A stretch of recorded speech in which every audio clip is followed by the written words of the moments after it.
Hi everyone. So ఈ makeup tutorial చాలా మంది అడిగారు. టు బి ఆనెస్ట్ ఎవరు అడగలేదు, ఇద్దరు ముగ్గురు అడుగుంటారు. పింపుల్ వచ్చేసింది.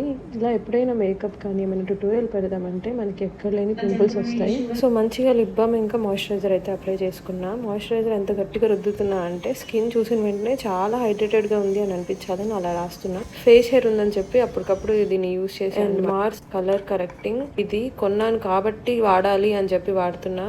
సో ఇది ఎలా అప్లై చేస్తున్నా అంటే పెద్ద ప్రో మేకప్ ఆర్టిస్ట్ లో అప్లై చేస్తాను. ఒక రోజు నైకా స్టోర్ కి వెళ్ళినప్పుడు వాళ్ళు కన్సీలర్స్ అంటే ఏంటి అని అడిగినందుకు 2 కొనిచ్చి బయటకు పంపించారు. సో అవి అయ్యే వరకు వాడాలి కాబట్టి డార్క్ షేడ్ అయితే ఫస్ట్ యూస్ చేసి ఆ తర్వాత దాని మీద ఫౌండేషన్ అప్లై చేశాను. ఇది కూడా నైకా వాళ్ళే కొనిచ్చారనమాట. సో నేను డబ్బులు కట్టాను. ఆ తర్వాత దాని మీద మళ్ళీ లైటర్ కన్సీలర్ అంట, అది కూడా అప్లై మ్యారినేట్ అవ్వాలి అని చెప్పి కొంచెం సేపు అలా వదిలేశాను, ఏదో అంతా తెలిసినట్టుగా. అండ్ దెన్ దాన్ని డ్యాబ్ చేస్తూ స్కిన్కి ఓవరాల్గా ఏంటంటే మొత్తం కలిపి కొట్టాలి అంటారు చూడండి, ఆ టైప్ అనమాట.